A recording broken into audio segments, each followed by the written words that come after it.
Hey guys, we are in Mahabalipuram in India and let's take a look at some of the mysterious carvings. This is the Ganesha Ratha, a monolithic structure which was carved around 7th century AD. What do you see? It definitely looks like a rocket spacecraft with a wide cylindrical base and a sharp aerodynamic top standing erect on the temple tower. Notice the similarity of the design to our modern-day rockets sent into space. Remember that these carvings were done 1200 years ago, although we know that the first rocket spacecraft was launched only in 1957. There are no temples or structures whatsoever that resemble this cylindrical carving in Mahabalipuram. However, there is a perfect cylindrical tank made out of solid granite a few hundred feet away, which would perfectly hold something like this. This huge monolithic rock has been drilled to make a perfect cylindrical hole. Was this constructed to hold and launch a rocket? At the very top of the tower, you can see a strange figure with 3 antennas on its head. If it were only 2 antennas on the side, we can easily dismiss it as a mythical figure with 2 horns. If you look closely, you can even see that it is a helmet. A figure like this is not described anywhere in the Hindu scriptures or in any other Hindu temples. Just to give you an example, this is a carving of a Hindu god, and this is definitely not a Hindu god. It must have been a very important figure because they carved it at the very top. Could this be an extraterrestrial taking off using the rocket spacecraft? Note that there is a similar figure mounted right on top of the rocket spacecraft. If these are not ancient astronauts, what else could it be?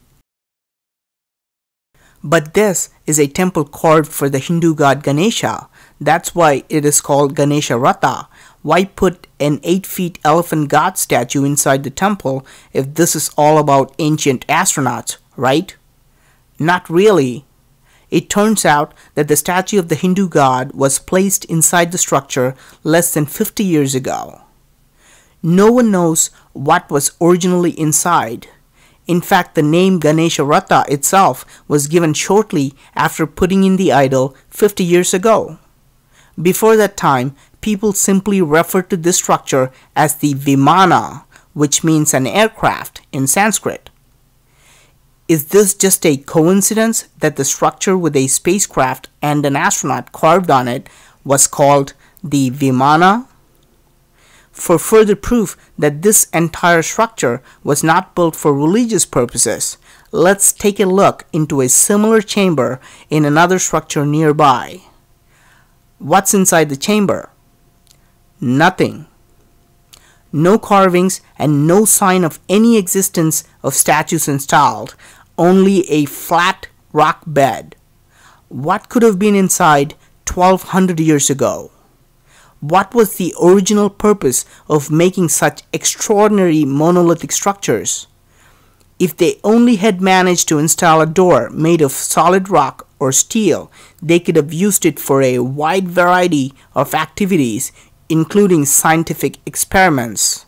But what if I told you that they did have doors installed? Look at the slots carved inside the chamber. These rectangular slots inside the entrance were obviously carved for doors. So now we know that doors were used inside these structures and they must have been removed at a later time. Remember that the entire structure is made of granite, which emits radon, a radioactive gas.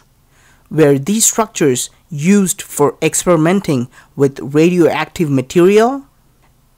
This is definitely a possibility, as the thick rock walls would protect and prevent others from getting hurt. If an airtight steel door was installed in the doorway, it would have been an ideal place for testing radioactive material. Let us go back to the carvings on the tower. We can see multiple faces carved within circles, like vignette photographs in a museum. Why are these faces carved on the tower? They are definitely not depictions of Hindu gods, and these are not Indian kings either. The Indian king Narasimhavarman, who supposedly built this place, has his face carved in a sphinx nearby that shows him with a big mustache and a round nose. These faces look very different from his face. What about these two faces? The one on the right looks very much like a Caucasian face. Note how similar it is to a photograph of a European or an American. The one on the left is a side view of a face. It looks distinctly African with a larger nose and bigger lips. How is it possible that different races were carved together 1200 years ago? Was the world connected and did people work together to create this Vimana? Now think about a modern day building where you would find photographs of founders and patrons who helped to build it. Were these carvings done to give credit to the people who helped the ancient astronauts and built spacecrafts? Let's take a look at the entire monolithic structure. We can all agree that the entire Vimana has a very aerodynamic structure. Was it built as a model for an actual flying machine? After all, isn't that what a Vimana means? In fact, archaeologists agree that they do not know the actual purpose of any of the many Vimanas or Rathas in Mahabalipuram. None of these Vimanas have a primary god statue inside them. So, are all these giant monolithic Vimanas models for flying machines? What do you think? Please do let me know your opinion in the comment section, whether you agree with me or not. Your thoughts are very valuable, and please do subscribe for a lot more of mysterious findings. Thank you for watching, and talk to you soon.